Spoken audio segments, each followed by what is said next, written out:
Sir, আমি কেসটা reopen করতে চাই। কমার্শিয়াল সিনেমায় ফিমেল লিড যে কতটা গুরুত্বপূর্ণ সেটা ফুটিয়ে তোলা হয়েছে ইনসাফে। বুধবার সন্ধ্যায় গুলশানের একটি ক্লাবে সিনেমা মুক্তি উপলক্ষে সংবাদ সম্মেলনে এভাবেই নিজের চরিত্র নিয়ে জানান দিচ্ছিলেন অভিনেত্রী তাসনিয়া ফারিন। সবাইকে আমি আন্তরিকভাবে ধন্যবাদ জানাতে চাই এত সুন্দর করে ছবিটা শেষ করার জন্য।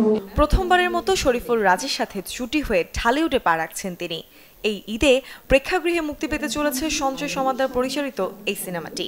আমার নতুন নতুন চ্যালেঞ্জ নিতে খুব ভালো লাগে এবং আমার মনে হয় যে সবসময় নিজেকে কিভাবে নেক্সট লেভেলে নেওয়া যায়, কিভাবে আরও নিজের কাজের ব্যাপ্তি বা নিজেকে পুশ করে এমন জায়গায় নিতে চাই যেখানে আমার মনে হয় যে আচ্ছা ঠিক আছে, আমি আমার সর্বোচ্চ চেষ্টা করেছি আমাদের ইন্ডাস্ট্রিতে ভালো কোনো কাজ করার।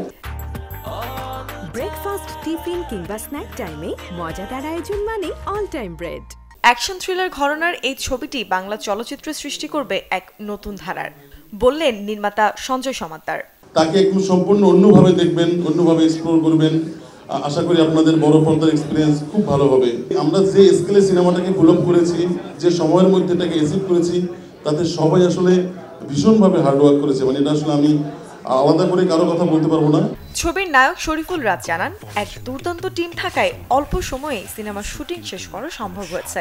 আমরা পুরো শুটিংটা অনেক টাইট স্কেজুল ছিল আমাদের, বাট দাদা শুটিং আমি আসলেই দাদার সাথে এর আগে কাজ করার অভিজ্ঞতা আমার হয়নি, so this is the first time. তো দাদার একটা ভিশন ছিল সিনেমাটা নিয়ে, উনি আসলে ওনার একটা সিনেমেটিক জার্নি প্লাস এই সিনেমাটা নিয়ে তো অনেক ভাবনাও ছিল। তো সেই জায়গা থেকে আমাদের একটা দারুণ টিম ছিল সিনেমাতে, যে টিমটা আসলে আমাদের পুরো সিনেমাটা শেষ করার জন্য অনেক হেল্প করে। ইনসাফ প্রযোজনা করেছে তিতাস কথাচিত্র এবং টিওটি ফিল্মস। প্রযোজকের প্রত্যাশা, ঈদে মুক্তি পাওয়া অন্য সিনেমাগুলোর সাথে টক্কর দেবে এই ছবিটি। ঈদুল আজহায় 20 থেকে 25টা সিনেমা হলে মুক্তি পাবে ইনসাফ। মুছন ঐশী, চ্যানেল 24, ঢাকা।